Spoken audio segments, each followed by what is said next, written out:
It's Barovia King, and I'm really excited to bring to you another guide of Curse of Strahd. This one is the Gates of Barovia. In fact, includes the campaign start, campaign prep, session 0, and session 1. This idea came to me from some Patreon members who wanted to know, hey, I'm interested in running Curse of Strahd.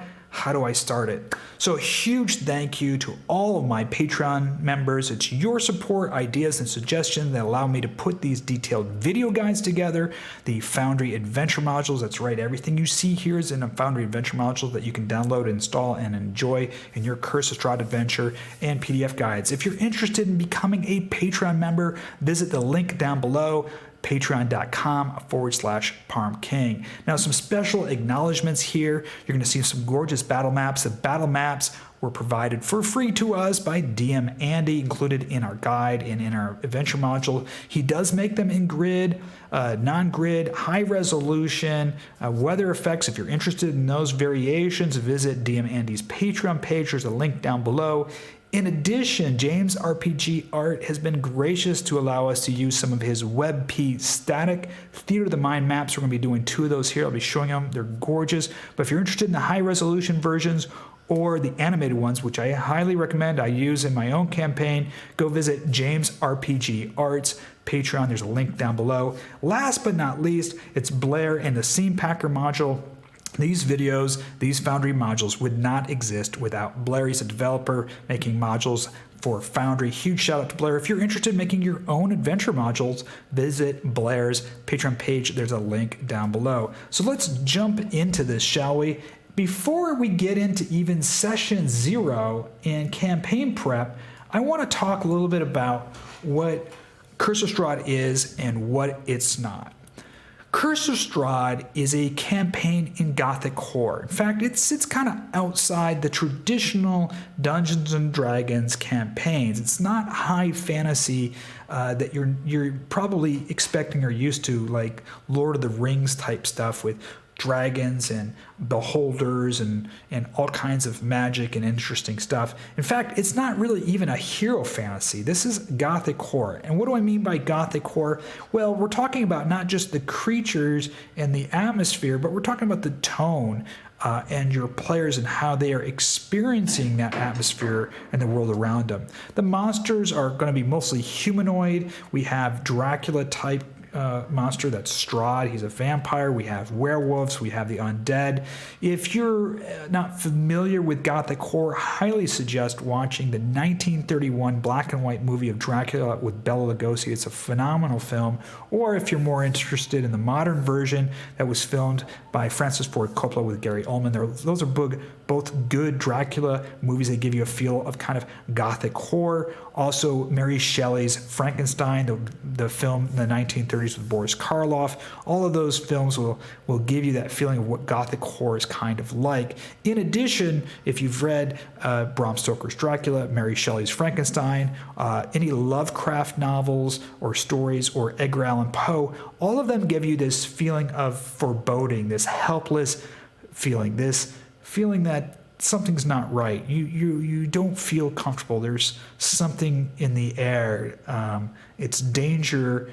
You're out of your element. And that's what's going to happen to your players as soon as they enter into Barovia. They're going to be not in their element. They are not fantasy heroes. And what I like to do is keep my players on their back foot, make them feel unsafe, make them feel unsure.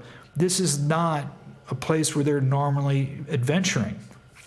That being said, Curse of Strahd is also a heavy role-playing game, and you can really lean into that. I mean, there's some major story arcs, major background lore, Strahd and his lost love, Tatiana. There's the political intrigue in Vallaki. There's Baba Lysaga. There's the vineyard. There's the crazy abbot. There's so much interesting lore that's woven in here. And if you watch some of my guides, some of them have almost no combat. It's exploration, mystery, social encounters, kind of solving this problem. And when combat does happen, and you've probably heard this from several people, it can be intense, really intense. And if you've gone over to the Curse of Strahd Discord channel, they have the channel, the March of the Dead, because so many players die and there's TPKs in it. So while there's not as much maybe combat as a traditional fantasy D&D campaign, when there is, it's violent and it's dangerous and it's edgy, which really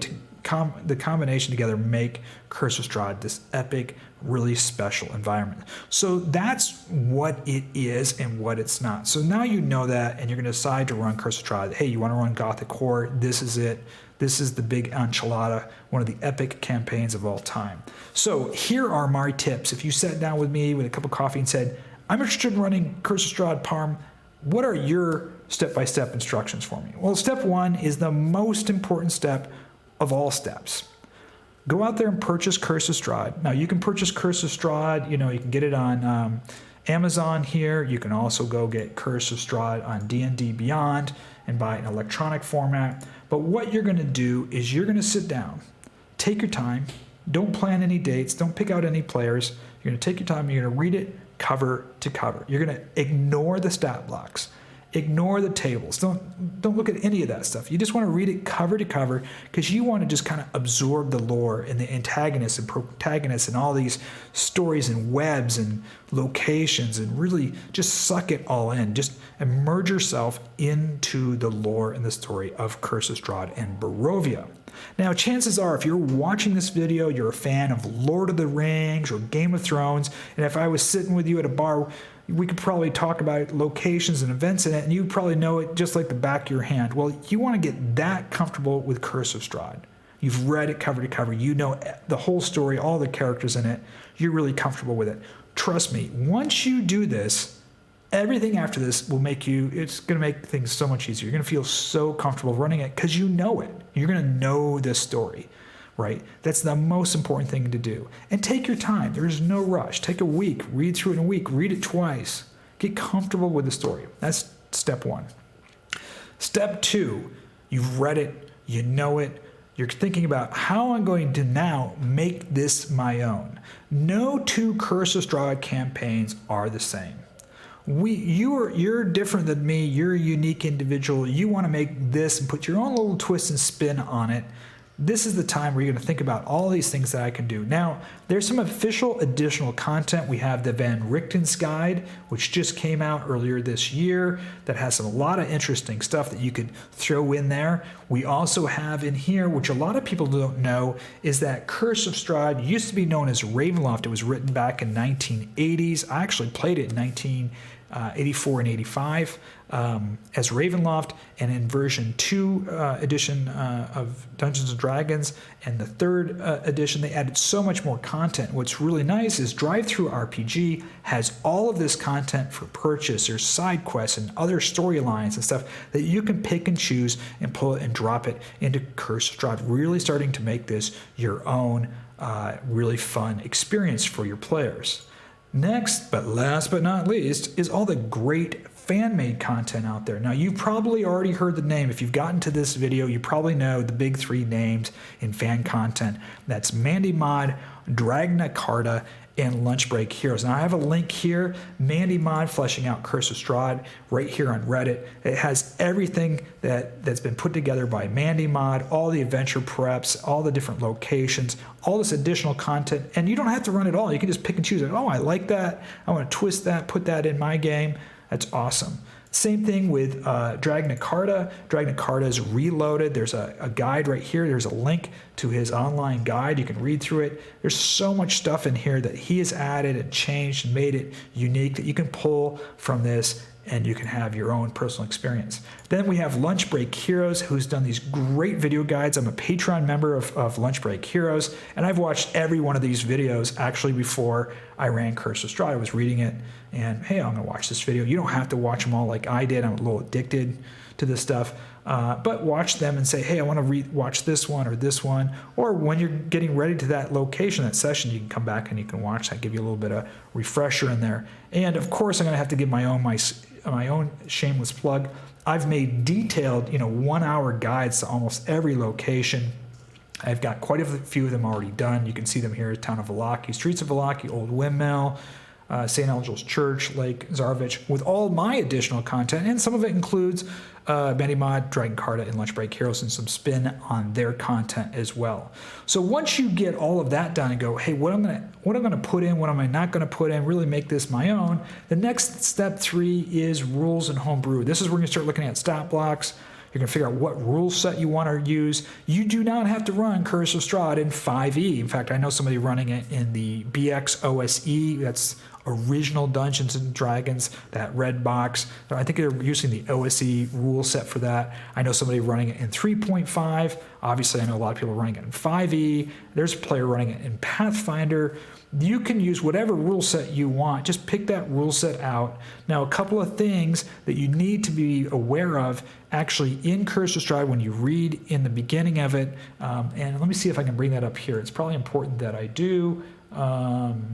So you can see here in the beginning, there's some stuff that affect the land by magic. So the Mists of Ravenloft, you need to be aware of how that affects it. There's some alterations to magic and some sunlight stuff in Barovia. So there's a couple of things once they get into Barovia that's going to alter some rules as written. Even if you're playing with another rule set, just be aware of these things because they're very important as far as the mist and how everything is happening there in the lands of Barovia. Think about any homebrew that you want to run. I'm running some unique homebrew. There's some great homebrew out there too for 5e. There's Hardcore 5e, which I really like. There's White Hack, Black Hack, some other homebrew stuff out there. I know Dungeon Coats has some great homebrew stuff. So you're going to put this all together. Now, once you've done all this, and it took me, before I even looked for players, I took a month. This is, just take a deep breath with me. This is that special moment for you as a dungeon master. The point where you're just taking it in, reading the book, reading the lore, and prepping. You should really enjoy the campaign prep. That's not session prep, it's the campaign prep. You're getting to read the lore, you're putting together your ideas, your stories, you're getting your battle maps ready together, you're really thinking about it. And I think, there's a lot to be said for preparation. Take a month, get comfortable with it so that you know it really, really well. Then you've got your rule set all here. You know what rule set, your homebrew. Now you're going to go find your players. When that is all done, now it's time to find those players. Now, you might already have your players picked out. You may not. You might be doing this online like I am. You're going to have to go look for players. I suggest 4 to 5 players. I'm running 6 players. I think it's getting a little on the high end with 6. 7 or 8 I think is too many. If you're going to run it with 3 players, you're going to probably have to get an NPC in early to help them out because when they hit some combat encounters, it's going to be rough with 3 players. So 4 and 5. 5's a sweet spot just in case a player can't show up. You've always got 4 there. Now, I did make a video called Setting Expectations. If you haven't seen this, definitely watch this. This is just some ideas and some tips that you want to do when you're trying to get some players to join and some rules and some ideas. Set those expectations right up front for your players so there's no question about what's going on with that. So there we have all of it. Now these steps 1 through 4, it doesn't matter if you're playing in Foundry, Roll20, Owlbear Rodeo, Fantasy Grounds, Tabletop, whatever. I believe these 4 steps are the basic fundamental 4 steps to really get you off to a good, solid start for your campaign. Now let's jump into session 0, talk about session 0 here. Now, when you're doing your session 0, one of the things that I personally really did not like in Curse of Strahd with their player hooks in the beginning. How do I get my players into Barovia? Now, I understand why Wizards of the Coast did it the way they did because they left it open-ended and the player hooks are kind of generic because they don't know how you're really going to run the campaign. They don't know what's the makeup of your player type, but they left it open-ended a little bit. Now, I personally feel that I want to give my players some responsibility, accountability, some agency, purpose, and reason. And the more that you give reason and purpose to a player, the more incentive they have to get something done.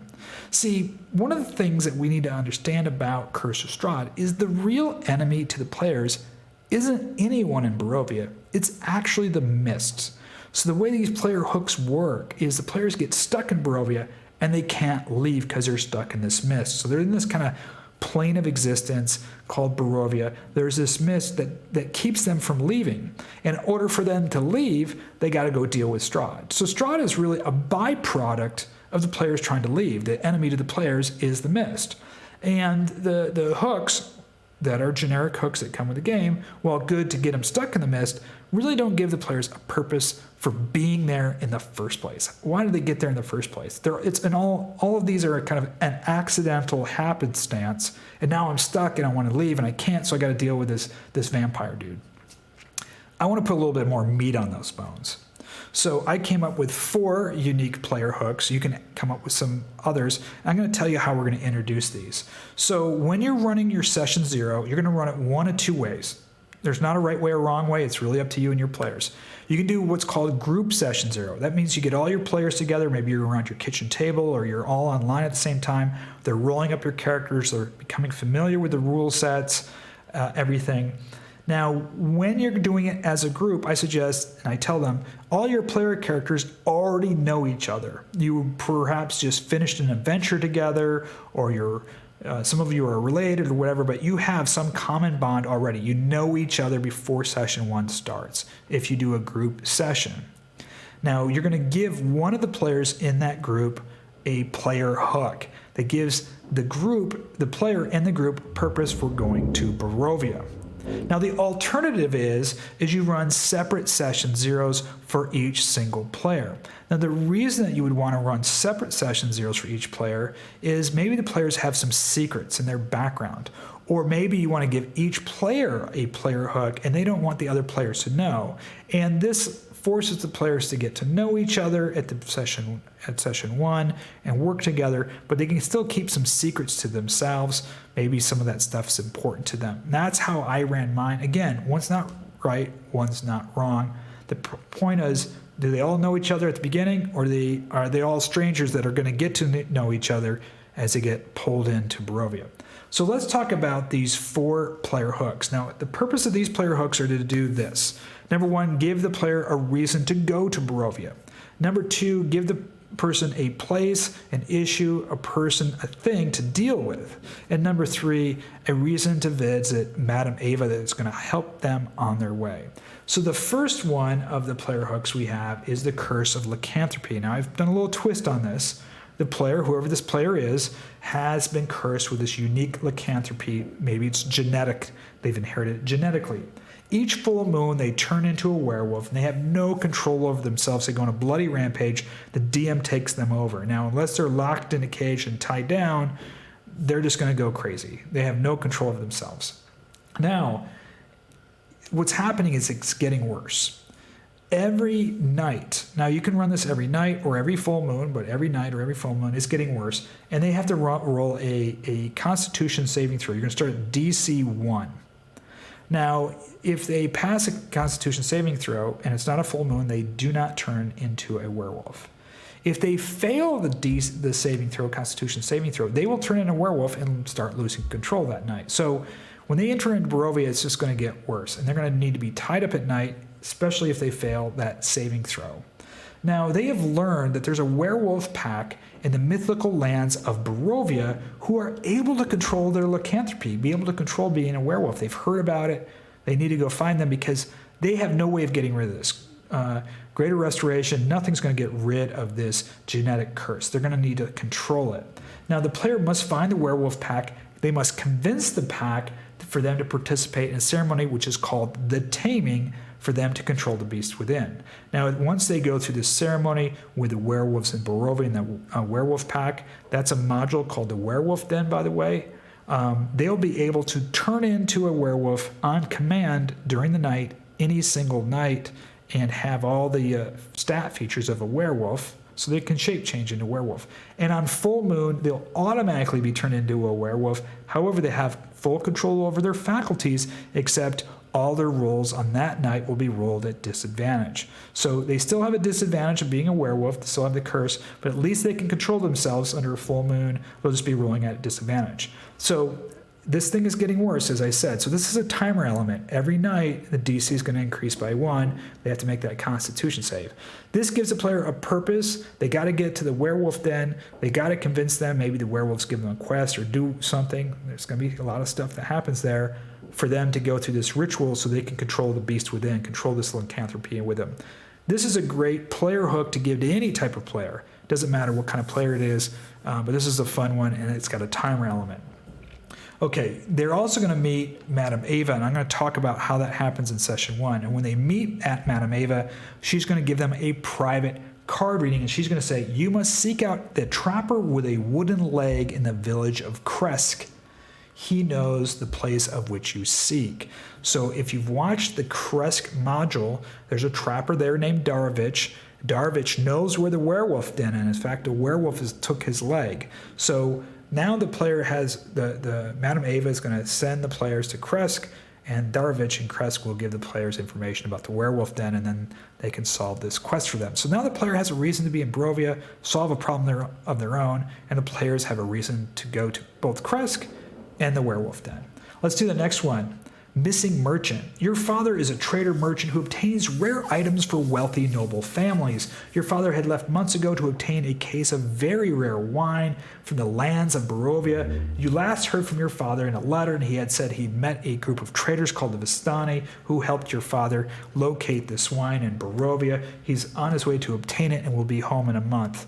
Well, that was 6 months ago. You haven't heard from your father. The noble family that paid your father is concerned that your father is missing, and the only clue that you have is the lands of Barovia and the Vistani. So you're going to find your father. He's missing somewhere in Barovia. Now, here's the DM notes. Your father has gotten to the Wizards of Wine. Your players don't know the name, the Wizards of the Wine.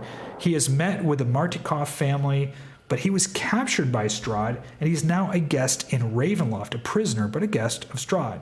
Strahd will learn through his own scrying that this guest, is the father of one of the players. And Strahd will invite the players for dinner, and the father will make a surprise appearance at dinner in Ravenloft with Strahd. And Strahd will then ask the players for a favor or a quest or a task. This gives you the opportunity to make something up. You can come up with your own quest, task, or favor for Strahd, and if you do this for Strahd, he will release the father to you. Now, this quest provides a bunch of fun, interesting things. It provides a reason for the players to get that invitation to Ravenloft. That's part of the module. At some point in the module, in the campaign, Strahd will invite the players to Ravenloft. Well, why would he invite them there? Well, this gives them a reason. Strahd realizes he has leverage over the players. One of the players, his father, he has captured. Now, Strahd is treating him nicely. He has a little bit of free reign in Ravenloft. He's staying there, but he can't leave. He's Strahd's kind of prisoner guest. It provides a connection between Strahd and the players. Strahd's going to ask the players now for a favor or a quest or a task. You can make whatever it is up that fits within your campaign. The father can also at dinner slip a note to his son or his daughter about information about Ravenloft, so the players can maybe get some secret information about Ravenloft. And the players can also go and attempt to rescue the father. Now, when the players go meet with Madame Ava, and she does the private card reading for this player, she's going to go seek the Wizard of Wines. They are honest folk, and they will help you find of whom you seek. Now, the players won't know the name Wizards of Wine. This will be the first time the players hear Wizards of Wine. They won't know if it's a wizard or what, something to do with wine. They know the people that are going to be honest, and they're going to help them find their father. Now, when they do get to the Wizards of Wine, that's a separate module. You'll watch that. The Martikov family are there. They're going to say, yes, your father was here. He was helping us out. Strahd came, and his minions came and kidnapped him. He's probably been kidnapped and taken to Ravenloft, and then shortly after that, that's when Strahd can send the invite. Strahd realizing the players now know that the father's been captured. Now is the time to invite the players, knowing that Strahd has leverage over the players. All right, let's go to number 3, the Sunsword Relic. Now, this is perfect for a paladin or a cleric. Your order of cleric or paladins, or whatever they're called in your game, has called you forward for a quest of the utmost importance. An ancient document has found and revealed the location of the mythical Sun Sword, a great weapon that once belonged to your order. It was used in the Battle of Darkness centuries ago. The document tells of this great battle in the lands of Barovia. The Herald Knights, the Order of the Silver Dragon, used this sword there. They must go find the sword, bring back this holy relic to their order. Now, what's really nice about this is the players now have a quest. It's excellent for the paladin and the cleric, as I said. The players will be seeking Argynvost and Argynvost Holt. So this ties the players not only to one of the treasures of Ravenloft and of Curse of Strahd, which is the Sunsword, but it gets them to Argynvost, gives them a purpose to Argynvost, ties also the Order of Silver Knights to their religious order, their clerical or their paladin order. Now, when they meet Madame Ava, this is when they're going to learn about Argynvost. They're going to go, she's going to tell them, seek the ancient keep called Argynvost. There is what you seek. Now, in my game, I purposely hid the Sun Blade, which is one piece of Sunsword, in the spire and the tower at Argynvost's Holt. If you watch my Krusk video, it also explains how you put that sword together and you have this mighty weapon. Now, the last but not least, the fourth player hook is called the Mythical Temple. This is perfect for a magic user, a wizard, a sorcerer, a warlock, and this ties them into the Amber Temple. The inner circle of your order has called you forth to share the order's greatest secret. A long time ago, long forgotten, your order of magic users was tasked to protect the world from darkness. An ancient temple was constructed in the snow-covered mountains, and it was built, and powerful magic was used to imprison the greatest of darkness. The temple was sealed long ago and hopefully forgotten, so the world was safe from darkness. The order has learned that darkness has begun to leak from the temple. Several of your elders from your order were sent to find the ancient temple in the snow-covered mountains, find out what has happened. However, that was a year ago and we have not heard from them. Your mission is to go find this temple in the snow-covered mountains of Barovia, learn what happened to the elders, find out what's going on with this temple, and try to seal it because it's dark magic. Now, obviously, this is the Amber Temple. What's really cool about this player hook quest is it ties the player's magical order into the actual lore of the wizard order that built the Amber Temple to protect the darkness from escaping in the Amber Sarcophagi. So this is tying lore to your player. Now, the player's quest is excellent, again, for any of the magic users, as I said. The location is the Amber Temple. Now, what has happened is the elders that were sent there, the Lich there has converted them into doppelgangers. The Lich, in order to solve this player's quest, the player is going to have to destroy the Lich's phylactery in order to solve this quest to stop the darkness from leaking. But the elders have been turned into doppelgangers, and this creates a really unique opportunity to introduce these elders somewhere in the game, maybe in the village of Vlaki or on their way in Salinka Pass, and your player is going to recognize, oh, this is one of the elders from my order. And the elder is going to be really friendly. It's going to be very helpful. Get them into the Amber Temple, and then obviously the doppelganger is going to double cross them and get them into trouble there. So you can have some fun with the doppelgangers. So the Lich has converted these elder wizards or warlocks that came a year ago into these doppelgangers to go out there to find out if there's anybody else poking around, right? And to lure them back and and to entrap them. So you have this really kind of interesting NPC that you can introduce in the game. Now, Madame Ava, she will perform a private reading for that player, and she's going to say, you seek the Temple of Amber in the snow-covered mountains beyond the Salinka Pass.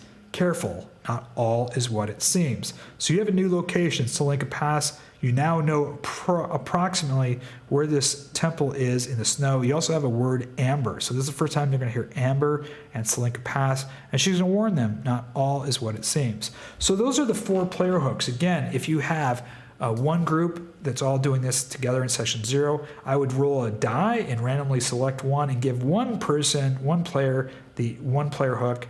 All the players know each other. This gives the whole group a reason to go there for this one quest. If the players don't know each other, you can give each player, if you're doing session 0s independently, each player their own player hook. They can all come together and meet each other, and each one of them now has a reason to go to Barovia. You can go ahead and make up your own player hooks or change these to fit your campaign. Now, let's talk about session 1. We're going to go ahead and we're going to be in this Theater of the Mind map in the Tavern. So now your players have a reason to go to Barovia. At least one player in your group or each of your players have a player hook that gives them purpose, reason to go to Barovia. So they've gone to this village near to where Barovia is. It's in the foothills. Barovia is somewhere up in the mountains. You don't know exactly where. They get to this tavern, this small town near Barovia. The barkeeper, he's a jovial man. He's pretty friendly. His name is York. There he is right there. He's excited because he doesn't have many guests that come this way. There's some rooms for the night. You can rent them for 1 gold. The tap room is fairly empty. There's one villager in there, they leave. This place is pretty empty. It's kind of sad, kind of dark. Nobody comes here. This place is on the edge of the known world, right? I mean, after that, it's Barovia. There's no reason to be coming to this little village in the foothills, right? Now, what's going to happen is York here is going to be really friendly. The players engage with him. He has a few things he can share with the players. He'll say only a few brave adventurers come here, and those that do travel to Barovia are never seen again. Barovia lies in the mountains beyond the foothills I've never visited. If you want to know the way, there's this guy named Lingari. He can show you the way. He's a trader, and he purchases stuff in Barovia. The wine that I buy here in my tavern is purchased, and Lingari brings it from Barovia. He knows how to get there. So here's some things, general text that he can say about this guy named Lingari. So Lingari is going to be the point of contact that shows up here that will take the players to Barovia. So let's take a look at Lingari. He's here on the screen. Now he has the stats of a bandit. I'm just going to bring him over here and let you see him. There he is. There's Lingari. We'll just open up his thing here. Now Lingari is a Vistani who has been exiled from the Vistani for some unknown deed he's done in the past. He's trying to work off his debt by selling wine and trading goods with the local towns just outside of Barovia. He travels once a month to the gates of Barovia to trade with his Vistani to get that wine and trade it with the village. So the Vistani are saying, hey, look, you need to work off your debt with us. Sell this wine so you can get some stuff. So he's kind of working off his debt for free. So the Vistani don't get rid of him. Now he offers the players to take them to the gates of Barovia because he's going to go meet the Vistani and get some wine. In exchange, the players can protect him on his way there. He goes, oftentimes there are wolves up beyond the foothills towards the gates of Barovia, and I don't want to be attacked. So if you could escort me, I will show you where the gates are. Help me load up the wine in my wagon, and I'll take you right to the gates. So the players agree to that. He will take them there. Now he's going to suggest, it's a little late now, we'll leave at first light. Now he has a couple things that he can share with the players if the players ask him some questions. He's going to say, Barovia is an ancient land of old traditions and peoples. They don't like outsiders that much. The Vistani are traders among the commoners in Barovia. They know lore and secrets and all the peoples and the villages throughout Barovia. There's a Vistani camp near the pool, near the falls, actually, outside of the village of Barovia. So there's some basic things that players are going to learn there. Now, remember, players need to listen. They're going to be taking clues, locations, and names. They've just learned that, the Vistani's Barovia, the village of Barovia. So there's some basic clues there. Now, in the nighttime, what's going to happen is this. Every player that has one of these player hooks are going to have a dream. They're going to dream of an elderly woman who seems to know the answers to their problems, to their quest. And she's going to beckon them forth. She's going to say, travel through the gates of the Barovia and seek me out. I can provide you with the answers. And then part of their dream, they're going to see this camp near the pool of water. There's going to be some wagons and some tents. And they're going to know that's the place I need to go to find this woman. So Madame Ava, she's not revealing her name, but she's reaching out to these people. They're close to Barovia. So everyone that has one of these player hooks that ties them into Barovia, she's going to reach out to them in a dream while they're here in the tavern, telling them, come to the gates of Barovia, seek me out. I can help you find your answers. So the player's going to wake up the next morning, and Lingari's there, and they're going to go, okay, let's take my wagon. We're going to go up to the gates of Barovia. Just protect me if I'm attacked by any wolves. That's the trade. So that's the very beginning. We're going to jump up here to the gates of Barovia. So let's go ahead and open this one up here. And here we have this beautiful James RPG art here. Again, I highly recommend the animated ones. This is one I just put some flickering light in there myself. It's not nearly as fancy. But these are the gates. And what do we see here at the gates of Barovia, right? A fog is pouring down the mountains, filling the valley and the winding path along the foothills. The temperature's beginning to fall. There's a chill in the air. You're starting to feel a little unsettled. The woods are getting dense. And you see above the trees this high stone wall looming above the fog. There's two large headless, and you can see them right here, headless statues. One of the heads is down here on the ground. And there's this gate that's partially open. Now, let's jump into the battle map here. So this is kind of the Theater of the Mind map. We have a gorgeous battle map by DM Andy right here. The players are going to arrive on this side. Let me just hide these guys. I'll show you why they are in here. The players are going to ride on this side. There is a cart and a horse here, so if you want to move them, there's a cart and horse. This is Lingari's cart and horse. And they're going to see the gates of Barovia here. Now, a couple of things to note is there's cliffs on both sides, and there's a wall here. So the only way through this pass, technically, is through the gates or back the way they came. It's an important thing to understand as a DM to tell you what's going to happen here. So when the players get up here to the gates, they're going to see there's a little Vistani camp. There's a little fire. You got a couple of Vistani. There's this guy named here Zentori. He's kind of the leader of these Vistani. They've got their wagon here. And when Lingari gets there, he's going to greet them warmly. They're going to give a hug. He's going to introduce all the party to Zentori and the two Vistani. Zentori is his name. And the Vistani and the players will help load up Lingari's wagon of wine. And the Vistani are going to say, hey, you're going to go to Barovia. If the players inquire about Barovia or Vistani, or they want to go somewhere, the Vistani are going, we're going to go back to the village of Barovia. We're happy to take you. You know, there's wolves about, but you can follow us and come with us, and we'll take you right into the village of Barovia. At this point, Lingari is going to bid his farewell, get on his wagon wine, thank the players he wasn't attacked by wolves, and head back towards that village at the foothills. And meanwhile, the Vistani are going to say, hey, it's really dark right now, it's getting late. We're going to travel at first light. Why don't we sit down, enjoy some food, enjoy some wine, and we'll tell you some stories. Now, this is a great opportunity for the players to begin to learn some lore, and I've got a lore table right here. Let me just clean this up. We're going to take a look at this lore table, and here it is. So let's just roll through them and take a look. First thing, so as they're sitting around the fire and having some wine and drinking some food, the Vistani are going to say, hey, Strahd, you know, he rules the land. He comes from a royal bloodline. He died centuries ago, yet endures as one of the undead. Feasting on the blood of the living, Barovians refer to him as the Devil Strahd. We also have, the land is ruled by Lord Strahd von Zarovich. He lives in a castle known as Ravenloft. Strangers are not welcome to the castle without an invitation. Let me just do this here, turn this off. Okay, and what do we got? We'll do another one here. Many strangers have been drawn to Barovia over the years, but they've all died or disappeared. That's not good. The next thing is, ravens carry lost souls within them, so killing them is bad luck. This is going to be, there's constantly going to be a raven thread. You'll find out why by the time you get to Vallaki. We got two more here. The old road passes through the domain here of Barovia. There are 3 settlements. One to the far west is the village of Krusk. In the middle of the valley is the large town of Vallaki. And the first one here in the east is the village of Barovia. So they're giving them some lore. They're giving them some location. The players should be paying attention at this point. So they're sitting around the fire as the Vistani are sharing this information with them. And there's one last one. The Barovians are simple folks. They're frightened. Some of them have old souls, but many do not have souls at all. The soulless ones are easy to spot, for they know nothing but fear. They have no charm, hope, or spark.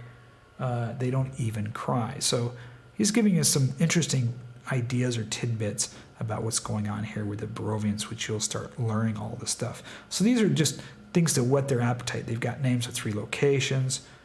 Some of them they may have already heard through from their own quest. They have ideas of where they're going to go. They're going to learn out more from Madame Ava as well. So the players have been drinking some wine, having a good time. It's time for their long rest here. They've gotten here. What I would do on the way here with Lingari, just roll your dice a bunch of times as if you're rolling for combat encounters with these wolves that they're fair of, but nothing happens. Just don't have any combat encounter. But you might want to roll the dice, get your players, put them on edge a little bit. And you're like, you just roll and go, ooh, woo, you know, oh, nothing happened. Because the combat encounter is already pre-planned, and we're going to show you right now. So what happens is, after the long rest, the players wake up in the morning, and they wake to the sounds of werewolves. I'm sorry, not werewolves, just wolves. They wake up to the sound of wolves. The players are kind of in a fog. They've been drugged from the food and wine from the night before. The players have disadvantage on all their attack rolls and ability checks until after their next long rest. So it acts like poison It was a drug. They were drugged, but after a long rest, it's going to wear off. They were kind of like just knocked out with some drugs that were in the wine or food or whatever. The Vistani, if they don't drink the wine or they don't eat the food, the Vistani has figured out how to drug them, right? And you can figure that part out. Now, here's the scary part. Remember, we talk about Gothic horror, putting your players on their back feet. Your players are going to realize immediately all of their weapons, all of their loot, all of their money has been stolen. The Vistani are gone. The wagon's gone. You can just click on these things. The wagon's gone. All the Vistani are gone. The fire's kind of died out. I'll make the fire died out right here. They wake up. Their stuff is gone. Everything's gone. The only thing they have is what they're wearing. If they're wearing armor, when they slept, they got their armor on. But everything is gone. They have been stripped bare. The Vistani has stolen everything. And now they're hearing wolves. And what's happening with the wolves is you're going to roll this 1d4 plus 8. They're going to have 10 wolves. And the wolves are descending on them right here from the east. And they're going to be pressing from the east. Remember this valley, you can only go east back to where you came, or you go west through the gates of Barovia. Now, because the players are drugged, they're going to be rolling at disadvantage, and they have no weapons, and you're going to be descended upon by these wolves that are approaching you. The players are going to retreat, right? The players, if the players try to fight the wolves and they start rolling disadvantage on their attack rolls, and they're level 1 at this point, they're going to realize the only option is retreat. Now, I would not play the wolves too aggressively. You don't want to TPK here. You want to pace this. What you're trying to do is you're trying to corral. These wolves are hunting in a pack. They're trying to corral their enemy, the players, and they're pushing them up against the gates. The players are going to have to make a beeline and run through the gates. Now, what happens when they run through the gates, that brings us here to this. And I don't know why Ligari's there. This is another gorgeous map by James RPG Art. You've gone through the gates. The gates have closed behind the players. They can see the wolves on the other side. They're going to have a slight reprieve, like, whew, and they're going to notice there's this mist. It's kind of coming in through the trees and settling around them. The gates behind them are locked, magically locked. They're not able to get through the gates. No matter how strong they are or whatever they have, they can't get to the gates.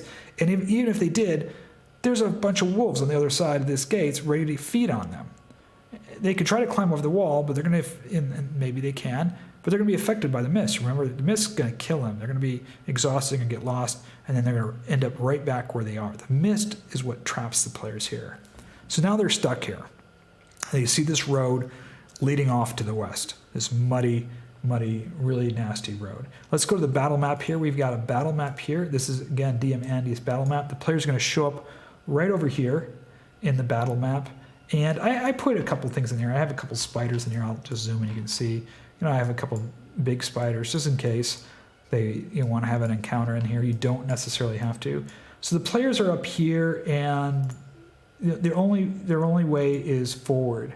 Now, what you're going to say is, the gates of Barovia shut behind you, as I said. The road is muddy. There's a smell of decay lingers from the woods around you. You feel like you're being watched. Now, you spot, even though the road goes west, you spot to the north a broken path through the mist. You can see a manor. In the mist, there's a little broken path to a manor, and there's a light flickering from a window, and you can see some smoke rising from the chimney. It looks like a welcoming sight. You don't have any weapons. You're cold. You're still groggy from being drugged. It looks like a welcoming sight. It's going to be warm. You're going to be out of the mist. Maybe there's something there. The road before you most likely will lead to the village of Barovia, if the Vistani mentioned. That's if you believe the Vistani. They lied and stole stuff from you. It could be a trap up ahead. So the only visible sign of life is this manor just off the road up this path. Somebody's living there, right? There's light and there's some smoke. Or continue down this path. Now, if your players go to the manor, well, that's Death House. That's the level 1, 2, 3 adventure. It's going to take about 1 to 3 sessions, depending on how you play it. I've completely revamped it to Count Lugosi's Manor, with Count Lugosi's lair underneath, with a new map for the lair underneath, Andy's map up top. Or you can play the straight Death House if you wish to. I've just moved it outside the village of Barovia here. One of the things that the manor does for the players is, remember, the players have nothing. They don't have any loot. They don't have any money. They don't have any weapons. Well, the players can discover weapons in there. So Death House is really good because it's going to introduce some basic mechanics for new players, like how to find things, secret doors, traps. But the players are going to find a lot of loot. There's a lot of weapons, a lot of loot. When they leave, they'll go from level 1. By the time they leave, they'll be level 3. They're going to have some new weapons on them. Actually, there's some magical and cool weapons in there, ready to head to the village of Barovia. And right at the end of that, I have a way of them getting in to the village of Barovia. Now, if the players if you don't want to run Death House and the players are maybe already at level 2 or 3, or you can, after this encounter with the wolves, you can get them, raise them to level 2 if you want to. That's up to you. You can just have them follow down this path and end up at the village of Barovia. Now, if I did that, I would probably run a couple of random encounters. There's a random encounter table in the Book of Curse of Strahd. I've got 2 spiders here on the screen, and you could slowly on the way there get them up to either level 2 if you haven't done it already, or to level 3. So by the time they get to the village of Barovia, heading down this road, they'll be a little bit, maybe they'll find a weapon along the way or whatever. But remember, the players don't have any weapons, so that manor is going to look really nice for them. Getting out of the cold, there might be something there. So those are my ideas. That's the campaign prep. That's the kind of the concept of Curse of Strahd. It's how I did the session 0 with the player hooks, and then how to begin the session at the tavern, getting them to the gates of Barovia, having all the stuff taken from them, making them feel helpless. That's what you want to do. You want to keep them, put them on the edge, make them feel helpless, make them feel scared. This is Gothic horror, right? They're not superheroes. They're going to have to muster some inner strength. They're going to have to muster some courage and some fortitude to move forth. And you're going to have to bust a little egos here sometimes. They're gonna get, players sometimes they level up. They think they get a little cocky. When you bring Strahd in there and kind of whack them down a little bit, realizing, hey, you guys aren't ready to deal with the man yet. All right. So it's really fun. This is a great campaign. I really hope you found this video. Again, thank you to the Patreon members for your suggestion for this video and your support. If you're interested in becoming a member, again, there's a link down below, patreon.com/Pyram King. Please hit like and subscribe. It really helps me out. Give me a thumbs up if you did like this video, and subscribe to my channel. This is Pyram King signing off, and may all your roles be critically successful.